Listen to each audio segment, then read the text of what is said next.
Evangelio de Juan, capítulo 15. Vamos a continuar con el discurso del aposento alto y vamos a leer los versículos 18 hasta el capítulo 6, versículo 4. Si el mundo os aborrece, sabed que a mí me ha aborrecido antes que a vosotros. Si fuerais del mundo, el mundo amaría lo suyo, pero porque no sois del mundo, antes yo os elegí del mundo, por eso el mundo os aborrece. Acordaos de la palabra que yo os he dicho: el siervo no es mayor que su señor. Si a mí me han perseguido, también a vosotros os perseguirán. Si han guardado mi palabra, también guardarán la vuestra. Mas todo esto harán por causa de mi nombre, porque no conocen al que me ha enviado. Si yo no hubiera venido ni les hubiera hablado, no tendrían pecado, pero ahora no tienen excusa por su pecado. El que me aborrece a mí, también a mi Padre aborrece.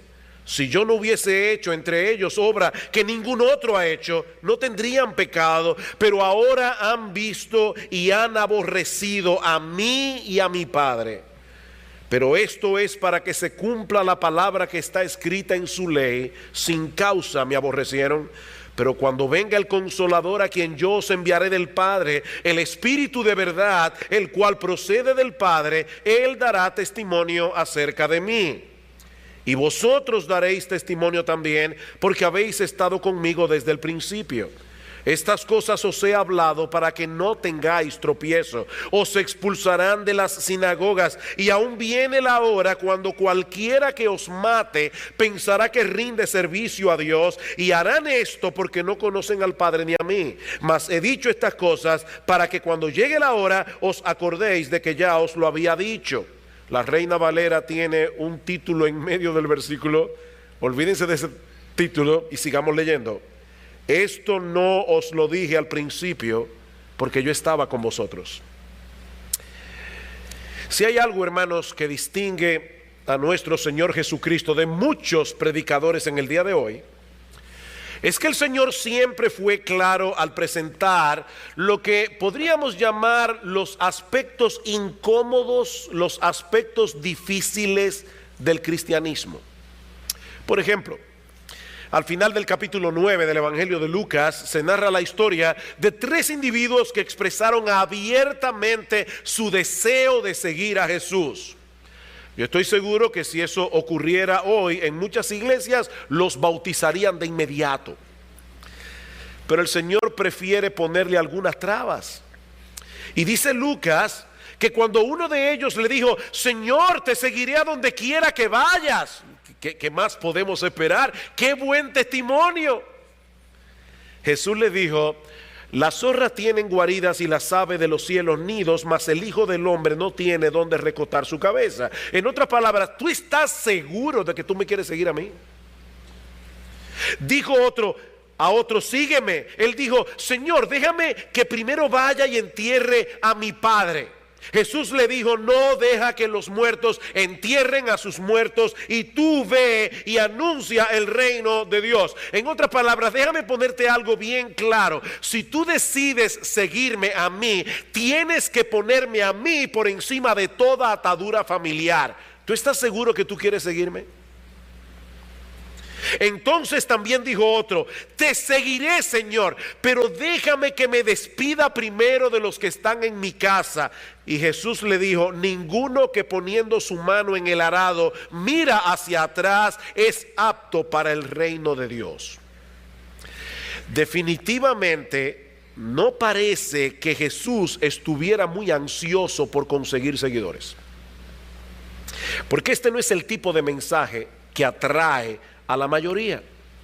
Y es lo mismo que encontramos en el capítulo 15 del Evangelio de Juan, que vamos a estudiar en la mañana de hoy. Hasta aquí, en el discurso del aposento alto, hemos estado considerando algunos de los grandes privilegios que disfrutan los cristianos. Hermanos, es glorioso ser cristiano. Nosotros tenemos una morada segura en la casa del Padre. Nosotros disfrutamos de una extraordinaria relación de intimidad con el Trino Dios. Estamos unidos a Cristo por la fe, como las ramas están unidas a la vid. Por causa de nuestra unión orgánica con Cristo, los cristianos producen frutos. Los cristianos estamos unidos unos a otros en una relación de amor y de comunión cercana. Y por si todo eso fuera poco, el Señor enfatiza el hecho de que los cristianos tenemos la certeza de que nuestras oraciones elevadas al Padre en su nombre serán respondidas. No existe un ser más privilegiado en el mundo que un cristiano. Pero,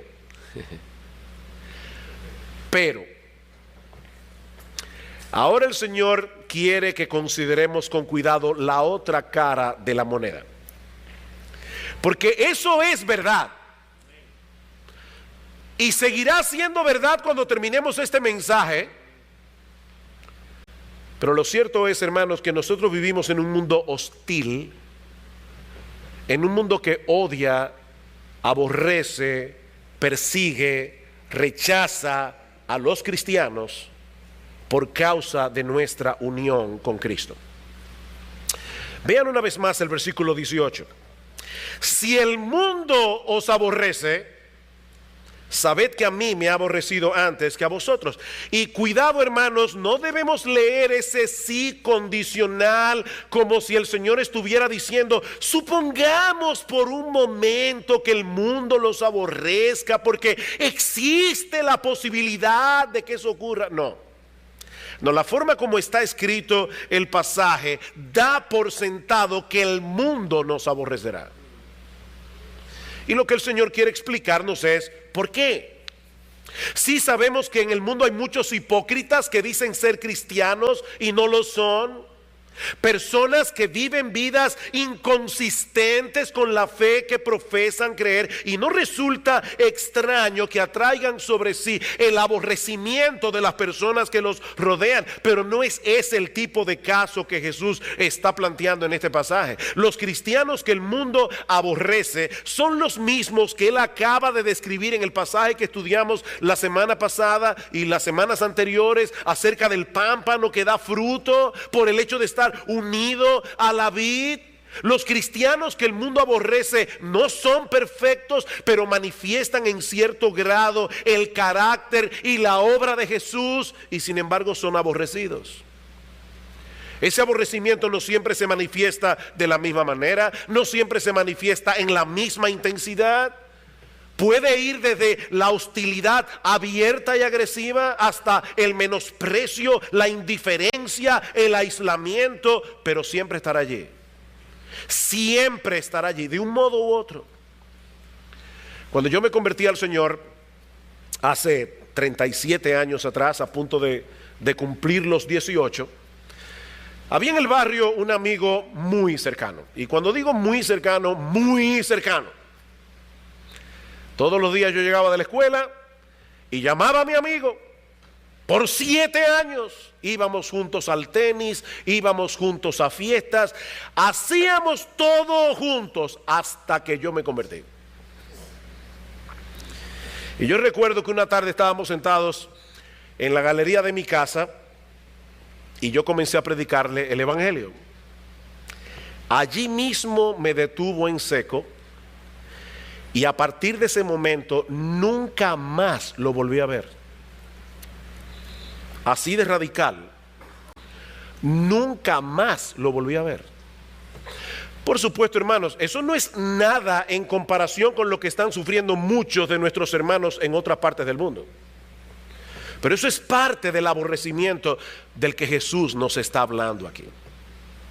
Ahora, ¿por qué los inconversos aborrecen a los creyentes? ¿Qué es lo que provoca ese tipo de reacción en contra de los cristianos? Y la respuesta de Cristo es: vuestra identificación conmigo. Todo nuestro problema con el mundo es nuestra identificación con Jesús. Vean otra vez el versículo 18. Si el mundo os aborrece, sabed que a mí me ha aborrecido antes que a vosotros. Si fuerais del mundo, el mundo amaría a los suyos, pero porque no sois del mundo, antes yo os elegí del mundo, por eso el mundo os aborrece. Acordaos de la palabra que yo os he dicho. El siervo no es mayor que su Señor. Si a mí me han perseguido, también a vosotros os perseguirán. Si han guardado mi palabra, también guardarán la vuestra. El Señor vuelve a traer aquí a colación algo que él había dicho a sus discípulos en el contexto del lavamiento de los pies. Recuerdan en Juan capítulo 13 versículo 16. Y es que el discípulo no puede ser mayor que su maestro. Si Jesús había asumido el papel de un siervo al lavar los pies de los discípulos durante la última cena, nosotros deberíamos asumir esa misma actitud de humildad, de servicio, pero ahora Cristo está aplicando ese mismo principio en otra situación. Mis hermanos, si nuestro Rey y Señor sufrió el desprecio del mundo, al punto de ser clavado injustamente en una cruz, ¿por qué pensamos que vamos a recibir de ese mismo mundo un trato diferente? ¿Por qué? ¿Somos acaso nosotros mejores que Jesús? Si Él llevó una corona de espinas, ¿por qué tú estás esperando una corona de gloria? Dice en Mateo 10:25, si al padre de familia llamaron Belzebú, imagínense, al padre de familia le dijeron endemoniado, al padre de familia le llamaron el príncipe de los demonios. Eso le dijo el mundo a Jesús. Y ahora él se pregunta, ¿cuánto más a los de su casa? ¿Alguna vez te han llamado demonio a ti? Entonces no te quejes, porque a Jesús se lo dijeron. A final de cuentas, mis hermanos, toda esta persecución, todo este aborrecimiento, todo este rechazo, no se trata de nosotros, se trata de Él. No se trata de nosotros, se trata de Él. Cuando nos convertimos al Señor, nos pasamos salvando del enemigo en lo que al mundo respecta. Dice, si ustedes fueran del mundo, el mundo amaría a los suyos, pero yo los elegí del mundo. Ustedes ya no pertenecen al mundo. Y es importante aclarar, mis hermanos, que el mundo no tiene una sola forma de pensar. Alguien decía, hay una sola verdad y hay muchas clases de error. El mundo tiene muchas formas de pensar, pero hay algo que unifica el pensamiento del mundo y es su rechazo a lo que el verdadero Jesús representa. En eso están unidos. Piensen por un momento en el nazismo y en el comunismo. Nazismo alemán, el comunismo. Estos dos sistemas representan dos extremos en el espectro de la ideología política. Dos extremos. Los nazis no querían saber de los comunistas no querían saber de los nazis, pero los cristianos eran aborrecidos y perseguidos en los dos sistemas. Porque ambos tienen en común su aborrecimiento al Señor Jesucristo. Y lo mismo podemos decir de cualquier otro sistema del pensamiento humano creado por el hombre. Al hombre le rechina la idea de que Jesucristo sea Señor. Al hombre le revienta la idea de que Jesucristo debe ser obedecido. En ese sentido, los cristianos, mis hermanos, debemos ver la persecución y la hostilidad de parte del mundo como una especie de pasaporte que nos identifica con una ciudadanía de la que deberíamos estar sumamente orgullosos. Somos ciudadanos de otra nación. No nos deberíamos disfrutar en absoluto ser aborrecidos y ser rechazados por el mundo. ¿No somos masoquistas? ¿Nosotros no disfrutamos sufrir? Pero debiera ser motivo de gozo el hecho de que seamos identificados con Cristo de tal manera que el mundo desvíe hacia nosotros el odio que le tiene a Él. Eso debe ser motivo de gozo. Eso fue lo que experimentaron los apóstoles en Hechos capítulo 5. ¿Recuerdan cuando fueron azotados por el Sanedrín? Dice en el versículo 41 que ellos salieron de la presencia del concilio gozosos de haber sido tenidos por dignos de padecer afrenta por causa del nombre. ¡Wow! ¡Qué privilegio! Para los apóstoles esos azotes fueron una medalla de honor. ¡Wow! Ya nos están viendo como a Cristo, porque nos odian como lo odiaban a Él. ¡Qué gozo! ¡Qué alegría! Bienaventurados sois, dice el Señor, cuando por mi causa os vituperen y os persigan y digan toda clase de mal contra vosotros mintiendo, siempre que sea mintiendo. Gozaos y alegraos, dice el Señor, porque vuestro galardón es grande en los cielos, porque así persiguieron a los profetas que fueron antes que vosotros. En otras palabras, wow, qué privilegio tienen ustedes. Están en compañía de los profetas. Por supuesto, esta es una moneda de doble cara. Noten una vez más el versículo 20, dice el Señor: si a mí me aborrecieron, también a ustedes lo van a aborrecer, pero si han guardado mi palabra, también guardarán la vuestra. No todas las personas del mundo reaccionan con ira y con odio cuando se les predica el evangelio. ¿Y saben dónde está la prueba de eso? Aquí. ¿O ustedes no pertenecían al mundo? ¿De dónde vinieron ustedes a la fe cristiana? Ustedes eran santos desde que, como dice la gente, yo soy cristiano desde chiquito. No, aquí nadie era cristiano desde chiquito. Mis hermanos, nosotros también vinimos del mundo. Nosotros también pertenecíamos a ese sistema que aborrece al Señor. Pero Cristo venció nuestra hostilidad cuando alguien nos predicó el evangelio. Y lo que el Señor está diciendo aquí es: lo mismo va a suceder con otros a través de vuestra predicación. Así como el mundo nos aborrece por causa de Cristo, otros nos escucharán precisamente porque representamos a Cristo. Ahora yo tengo una pregunta. El mundo aborrece a Jesús y nos aborrece a nosotros por nuestra identificación con Jesús. La pregunta es: ¿y por qué el mundo odia a Jesús? ¿Por qué ese odio del mundo contra Jesús? Eso nos lleva a la segunda razón que encontramos en este pasaje.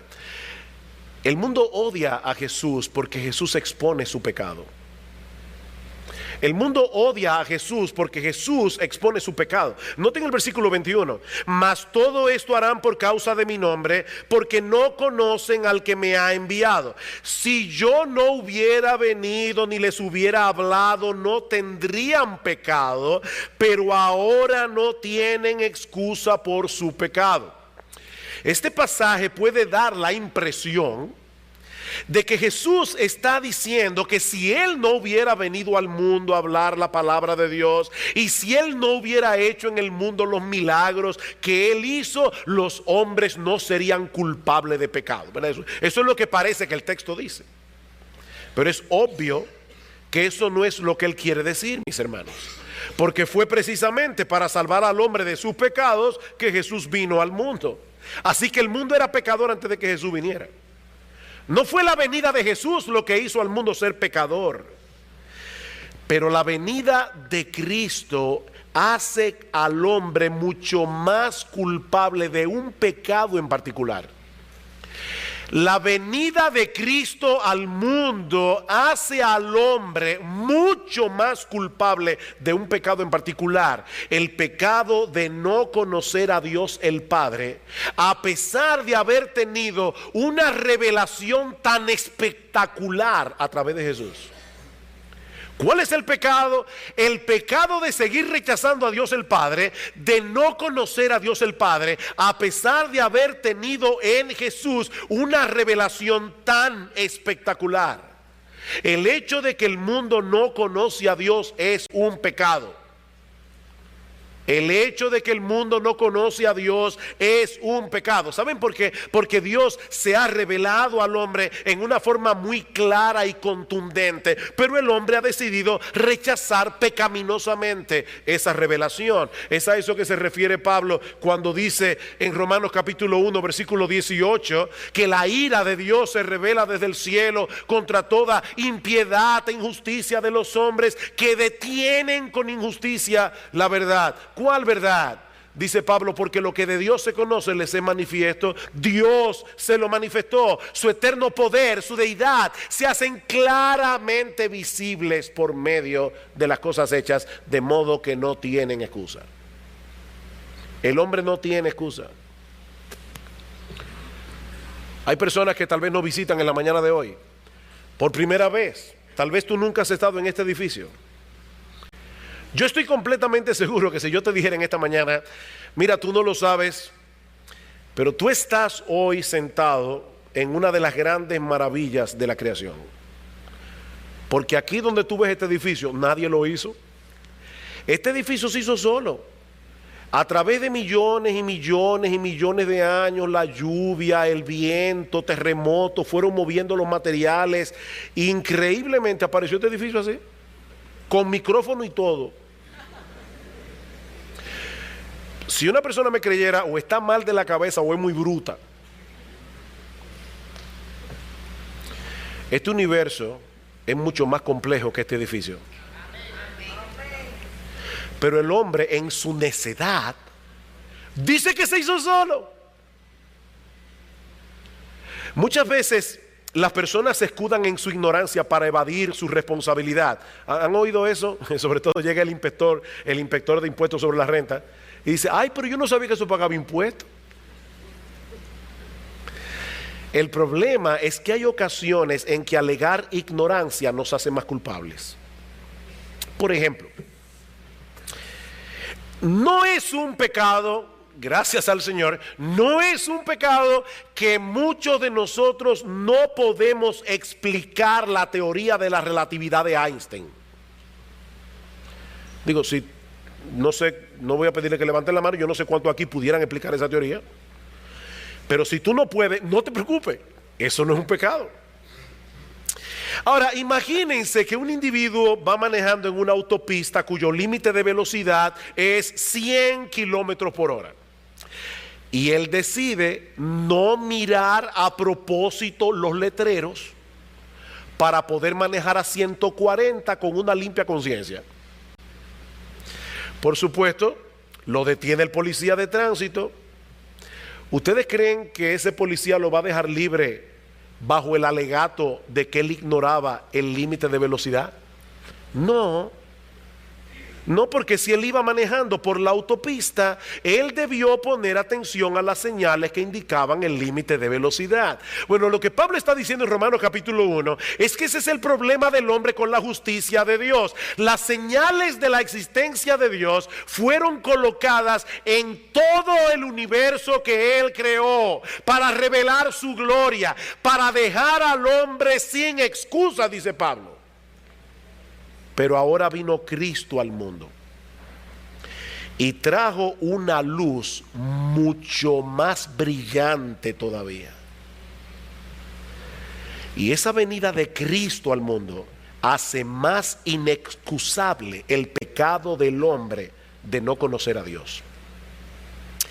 En otras palabras, esa ignorancia de Dios siempre ha sido pecado desde que Adán y Eva se rebelaron en el huerto del Edén.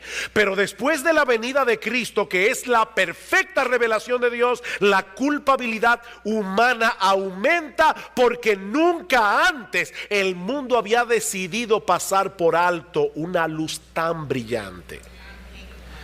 Dice en Juan capítulo 3, esta es la condenación, que la luz vino al mundo, la luz vino al mundo, y en los hombres amaron más las tinieblas que la luz, porque sus obras eran malas, porque todo aquel que hace lo malo aborrece la luz y no viene a la luz para que sus obras no sean reprendidas. Hermanos, la luz de Cristo es tan brillante, la luz de Cristo es tan pura que hace más evidente el pecado del mundo. De manera que los hombres solo tienen dos opciones cuando se enfrentan con Jesús. Dos. O vienen a Él en arrepentimiento y fe, buscando el perdón de sus pecados, o lo aborrecen con todas sus fuerzas. Y por supuesto, al aborrecer a Jesús, también están aborreciendo al Padre que lo envió. Versículo 23. El que me aborrece a mí, también a mi Padre aborrece. Si yo no hubiese hecho entre ellos obras que ningún otro ha hecho, no tendrían pecado, pero ahora han visto y han aborrecido a mí y a mi Padre. Ya Jesús les había dicho en Juan capítulo 14 versículo 6 que nadie puede ir al Padre si no es a través de Él. Pero ahora Él está diciendo algo más contundente. El que ama a Jesús ama al Padre.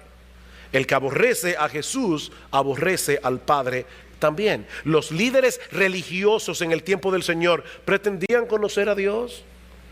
Sin embargo, cuando vino Jesús de parte de Dios y para revelar a Dios, lo rechazaron. ¿Cuál es la conclusión lógica?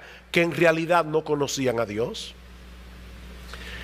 ¿Y saben qué, mis hermanos y amigos que están aquí en esta mañana? Eso mismo ocurre en el día de hoy. ¿Ustedes saben cuántas personas dicen tener una relación con Dios? Y algunos son increíblemente religiosos, pero cuando se les dice que son pecadores, que necesitan un Salvador que los libre de la ira de Dios, se molestan porque ellos no se ven a sí mismos tan malos como para merecer el castigo de la justicia divina. Y lo que Jesús nos está diciendo aquí es que cuando el hombre reacciona de esa manera a la persona de Jesús como Salvador, evidentemente es porque no conocen a Dios. Mi amigo, escúchame bien. No importa lo que tú digas con tu boca. Si rechazas a Jesús, y déjeme hacer un paréntesis aquí. Si rechazas a Jesús, no como el amigo que puede resolver todos tus problemas terrenales, no como aquel que da paz. Hay personas que dicen: a mí Jesús me da tanta paz. No, yo no estoy hablando de ese Jesús. Yo no estoy hablando de esa mezcla de genio de la lámpara de Aladino con psiquiatra todopoderoso. Yo estoy hablando del Jesús que vino a salvar al hombre de su pecado, del Jesús que vino a salvar al hombre de las llamas del infierno. Si tú no crees en ese Jesús, estás evidenciando que perteneces al grupo de los que no conocen a Dios y estás abrazando deliberadamente la maldad y las tinieblas. Así de simple. Tú estás abrazando de corazón la maldad y las tinieblas. Ese es el pecado del que Jesús está hablando aquí. Mis hermanos, piensen en esto por un momento. Otra vez, ¿cómo es posible odiar a una persona como Jesús? Es comprensible que el nombre de Nerón, de Hitler, de Stalin provoque un profundo rechazo en el corazón. Pero ¿por qué una persona puede odiar a Jesús? Y otra vez, mi amigo, porque puedes estar sentado aquí y decir: no, pero yo no odio a Jesús. No sé, a mí me encanta la persona de Jesús. No, déjame explicarte algo. Es que con Jesús es todo o nada. O sea, si tú no le has entregado completamente, absolutamente tu vida a Jesús, tú odias a Jesús. Porque vuelvo y te repito, con Él no hay términos medios, es todo o es nada. O tú te has entregado a Cristo de corazón en arrepentimiento y fe, o tú eres de los que odian a Jesús. Así de sencillo. Bien, yo vuelvo al punto otra vez. ¿Y por qué una persona puede odiar a Jesús? Porque ama su pecado. Porque ama su pecado. Y la persona de Jesús lo pone en evidencia. No hay otra razón. Versículo 25. Dice el Señor: pero esto es para que se cumpla la palabra que está escrita en su ley. Sin causa me aborrecieron. No hay ninguna razón, no hay un problema en Jesús. No hay nada malo en Él que pudiera provocar el odio y el rechazo que Él experimentó durante su ministerio terrenal, excepto su santidad y su pureza que hacen más evidente nuestra maldad y nuestro pecado. Mira, mi amigo, no te engañes, si tú y yo hubiéramos estado al pie de la cruz el día de la crucifixión, hubiéramos gritado con la multitud: crucifícale. ¿Sabes por qué? Porque Jesús atenta contra las dos cosas que el hombre más aprecia: su autonomía y la imagen elevada que él tiene de sí mismo. Jesús atenta contra las dos cosas que el hombre más aprecia: su autonomía y su elevada autoimagen. Jesús te dice: tú no vales nada. Jesús te dice: eres un pecador. Jesús te dice: si Dios te da lo que tú mereces, te da el infierno. Tú no eres la gran persona que tú crees que eres. Y eso molesta profundamente. ¿Y saben qué, mis amados hermanos? En la misma medida en que nosotros pongamos en evidencia el pecado del mundo a través de nuestro estilo de vida, cuando nos negamos a hacer lo que todo el mundo hace, a través de nuestra predicación, vamos a provocar el mismo rechazo. ¿Qué debemos hacer entonces? ¿Ocultar la realidad de nuestro cristianismo y dejar de predicar el evangelio? Eso es lo que muchos hacen. Son cristianos de la secreta. Nadie lo sabe. No, de ninguna manera. Y eso nos lleva a nuestro segundo encabezado. Ya hemos visto que el mundo aborrece a los cristianos por su identificación con Cristo. Pero el Señor nos dice ahora en los versículos 26 y 27 que los cristianos, a pesar de ese aborrecimiento del mundo, deben unirse al Espíritu Santo, dando testimonio del Evangelio a ese mismo mundo que los aborrece. Versículo 26. Pero cuando venga el Consolador, a quien yo os enviaré del Padre, el Espíritu de verdad, el cual procede del Padre, Él dará testimonio acerca de mí, y vosotros daréis testimonio también, porque habéis estado conmigo desde el principio. Nosotros hemos visto a través del estudio de todo este discurso que una de las grandes preocupaciones de los apóstoles esa noche era el hecho de que Jesús les había dicho que Él se iba. Y es en ese contexto que el Señor le promete la venida del Espíritu Santo. Dice en el capítulo 14, versículo 16: yo rogaré al Padre, os dará otro consolador para que esté con vosotros para siempre, el Espíritu de verdad. Pero ahora el Señor les hace ver que el Espíritu Santo no solo iba a venir al mundo a ayudar a los cristianos. El Espíritu Santo vendría también a dar testimonio de Jesús en el mundo. La semana que viene nosotros vamos a hablar de esto un poco más ampliamente cuando consideremos los versículos 7 al 11 de Juan 16. Por ahora es suficiente decir, hermanos, que no estamos solos en la tarea de llevar el evangelio al mundo. De hecho, si ustedes notan con cuidado otra vez los versículos 26 y 27 que acabamos de leer, ¿quién es el que hace la obra de dar testimonio de Cristo en el mundo? ¿El Espíritu Santo o los cristianos? ¿Quién es el que da testimonio? ¿Es el Espíritu Santo o son los cristianos? La respuesta es sí. Usted ha visto a esa persona y dice: ¿tú vas para el norte o vas para el sur? Sí. Bueno, ¿es el Espíritu o son los cristianos? Sí. Los dos. Los dos. Porque el Espíritu Santo es el que da testimonio de Cristo en el mundo a través de los cristianos. A través de los cristianos. Y es interesante notar la conciencia que tenían los creyentes de la iglesia primitiva de esa obra del Espíritu en medio de ellos. Cuando los apóstoles fueron presentados ante el concilio en Hechos capítulo 5 y los azotaron para que no siguieran predicando en el nombre de Jesús, los amenazaron. Noten lo que dice Pedro en el versículo 29 de Hechos 5. Respondiendo Pedro y los apóstoles dijeron: es necesario obedecer a Dios antes que a los hombres. El Dios de nuestros padres levantó a Jesús, a quien vosotros matasteis colgándole en un madero. A este Dios ha exaltado con su diestra por príncipe y salvador, para dar a Israel arrepentimiento y perdón de pecados. Y nosotros somos testigos suyos de estas cosas, y también el Espíritu Santo, el cual ha dado Dios a los que le obedecen.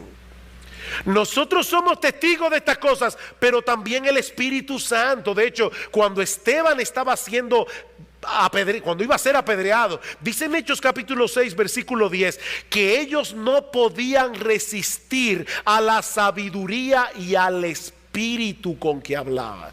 Y el espíritu ahí es con E mayúscula. Ellos no podían resistir al Espíritu Santo. Hermanos, ¿saben por qué el mundo no ha podido detener el avance del evangelio? Por más oposición que haya levantado y que seguirá levantando a través de la historia, porque no es una obra humana.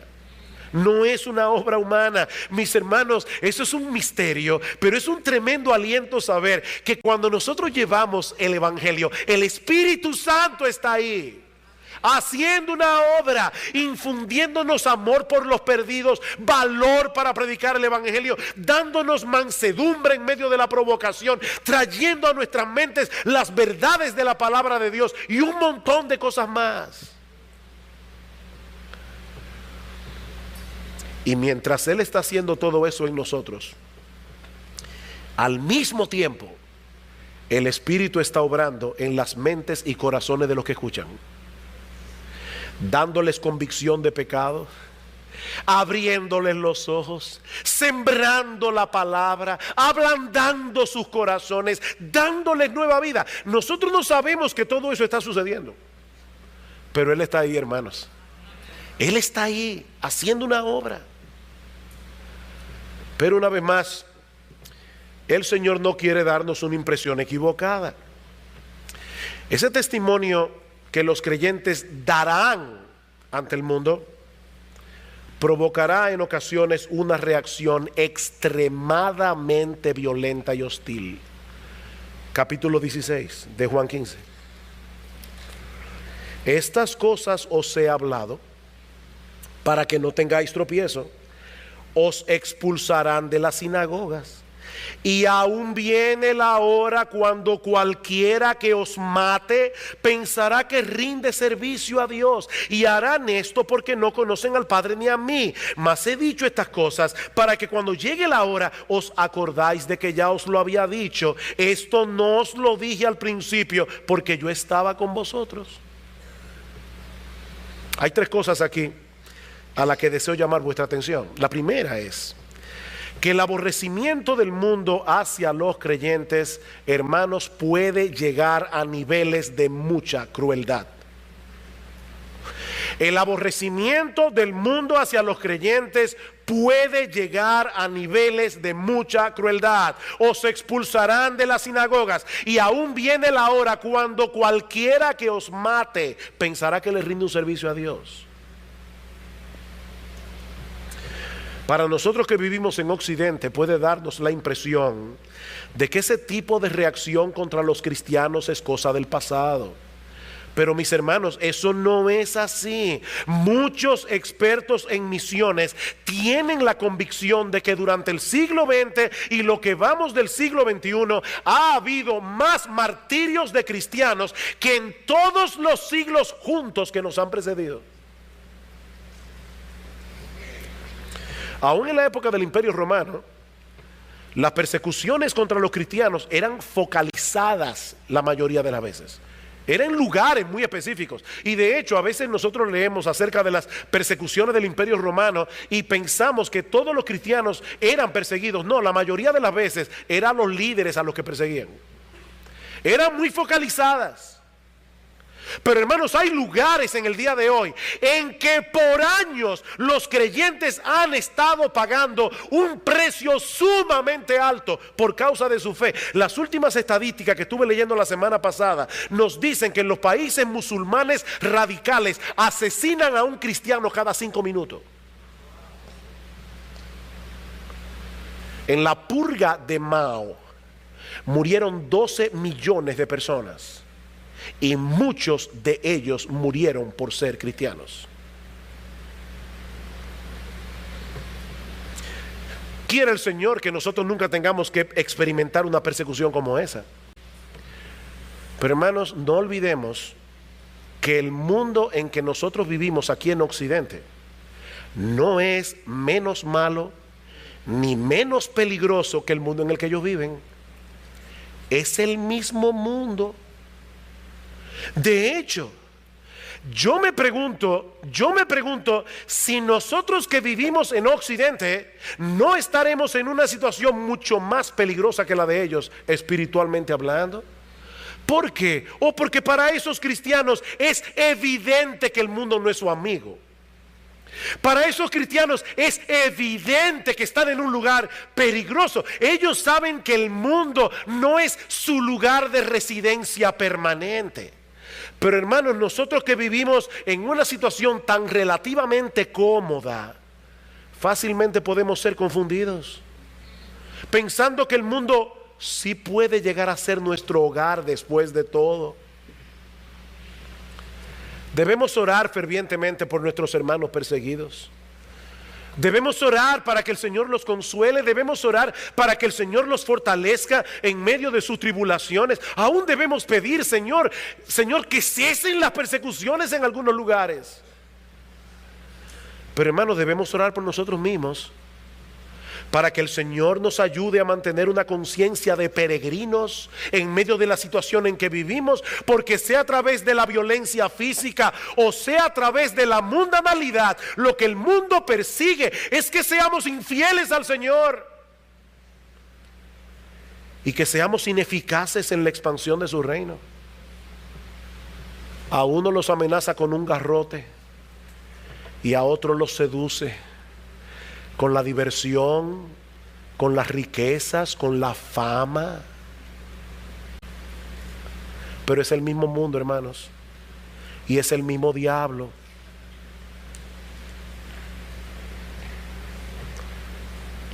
Por otra parte, nosotros vemos en este pasaje que la distorsión del pensamiento del mundo es tal que en ocasiones los cristianos serán llevados a la muerte en el nombre de Dios. En el nombre de Dios, por personas que no conocen a Dios. Dice, os expulsarán de las sinagogas y aún viene la hora cuando cualquiera que os mate pensará que le rinde un servicio a Dios. Cuando el arzobispo Cranmer fue quemado en la hoguera, se celebró un culto de adoración a Dios, dando acción de gracias por haber eliminado un hereje. Pensará que rinden servicio a Dios. Pero harán esto, dice Cristo, porque no conocen al Padre ni a mí.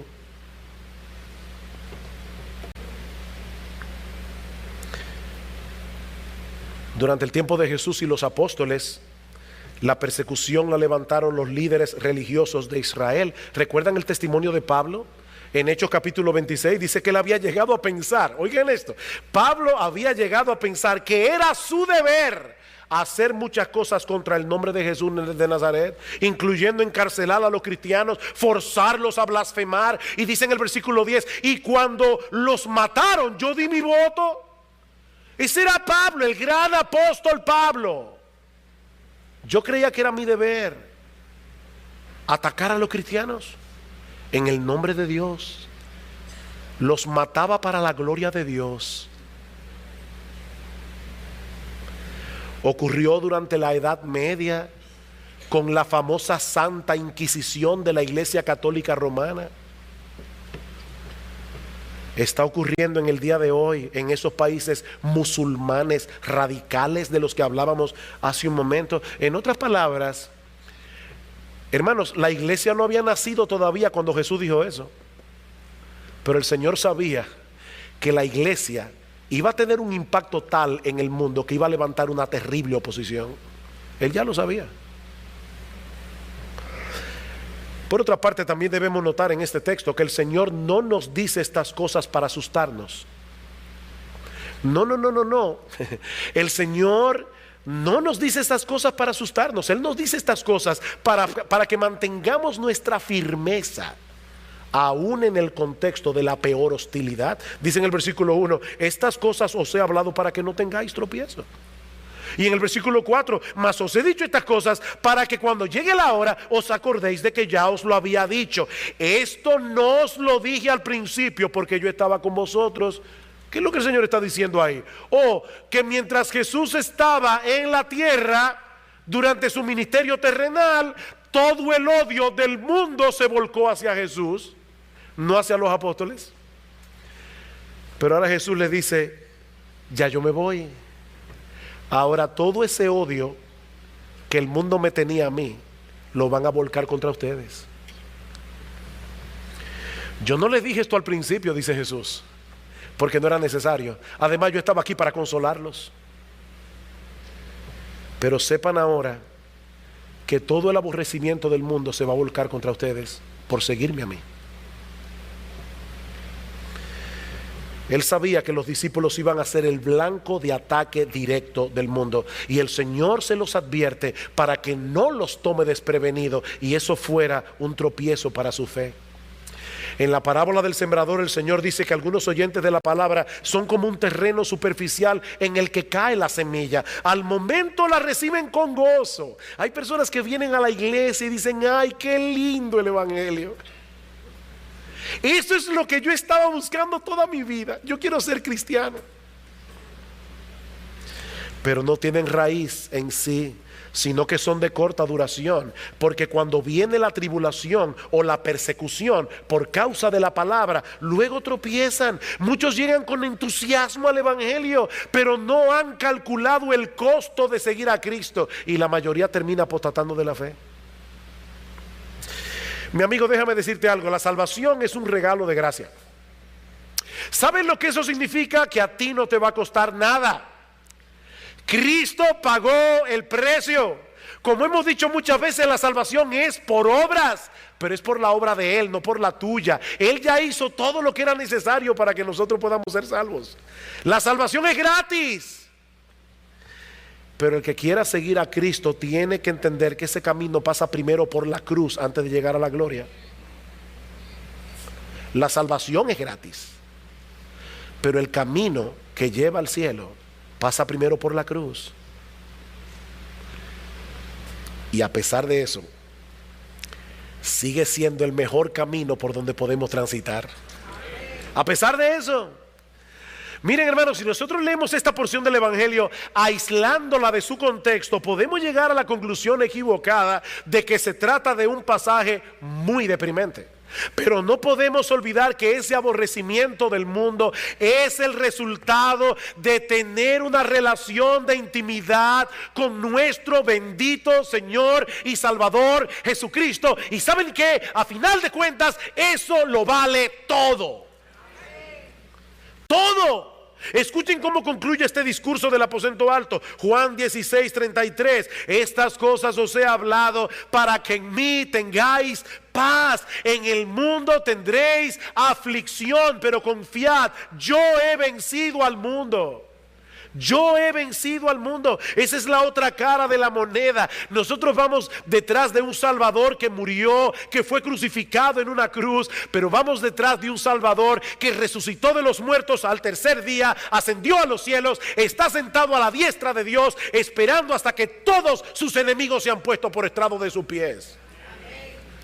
Mis hermanos, en esta guerra nosotros estamos del lado del vencedor, y no importa lo que tengamos que sufrir en este mundo caído, vale la pena servir a Cristo, vale la pena seguir proclamando el mensaje del evangelio, vale la pena seguir llamando a los hombres al arrepentimiento y a la fe, no importa el precio que tengamos que pagar por eso. Vale la pena.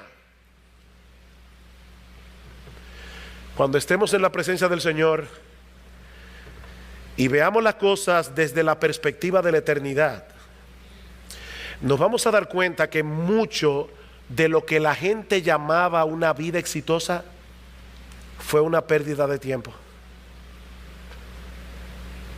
Hay mucha gente perdiendo el tiempo. Hay muchos cristianos perdiendo el tiempo. A finales del siglo XIX hubo un hombre muy rico que impactó mucho mi vida cuando leí su testimonio hace años atrás. Se llamaba C.T. Studd, con un futuro brillante en el mundo de los deportes, pero conoció al Señor a través de la predicación de Moody, le dio la espalda a sus riquezas, totalmente, le dio la espalda a la fama y decidió servir al Señor como misionero durante décadas, primero en China, luego en África, en medio de situaciones sumamente adversas. Studd escribió en uno de sus escritos: algunos quieren oír el sonido tierno de la campana en la iglesia o en la capilla. Ay, me encanta, y ahora con aire mejor. Yo, dice él, quiero abrir salidas de emergencia a un palmo o dos del espantoso infierno. Él pudo haberse quedado en Inglaterra y disfrutar de su dinero, pero dice: no, yo prefiero pasarme la vida abriendo salidas de emergencia a un palmo o dos del espantoso infierno. Y yo me imagino que cuando Studd tomó esa decisión de servir a Cristo en el campo misionero, dejando atrás una vida cómoda, segura, a muchos tiene que haberle parecido una locura. Pero también me pregunto, ¿cuántos habrán encontrado esa salida de emergencia?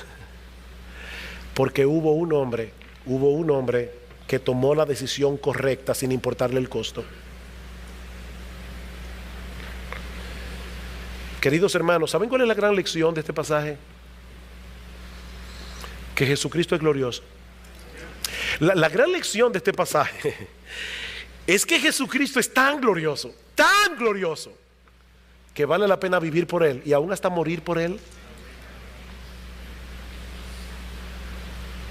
Cuando en Juan capítulo 6 muchos de los discípulos volvieron atrás, Cristo le dice a los apóstoles: ¿ustedes se quieren ir también? Esa respuesta de Pedro: Señor, ¿a quién iremos? Señor, ¿a quién iremos? Nosotros hemos creído que tú eres el Cristo. Nosotros hemos creído que tú eres el Hijo del Dios viviente. Lo que nosotros hemos creído de ti, Señor, nos dice: vale más la pena quedarnos aquí contigo, aunque tengamos que morir como mártires por esa causa. Señor, ¿a quién iremos? Y si tú estás aquí sin Cristo en esta mañana, yo sé que este no parece ser el mensaje más apropiado para yo llamarte a que vengas a Cristo en arrepentimiento y fe y le entregues toda tu vida.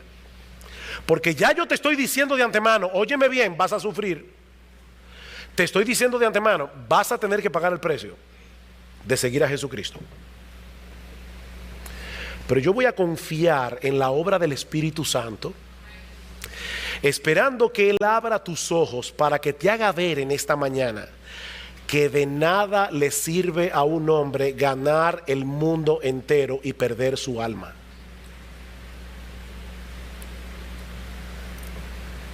Yo voy a confiar en que el Espíritu Santo te va a abrir los ojos en esta mañana para hacerte ver que Jesucristo es precioso, para hacerte ver que en Él hay perdón de pecados, para hacerte ver que en Él está el don de la vida eterna, para hacerte ver que vale más la pena ser amigo de Jesús y enemigo del mundo que ser amigo del mundo y enemigo de Jesús. Pero recuerda, no se puede estar en los dos bandos al mismo tiempo. Escoge hoy a quién vas a servir, porque ser amigo del mundo significa ser enemigo del Todopoderoso, que algún día te va a juzgar en su tribunal. Escoge hoy a quién servís.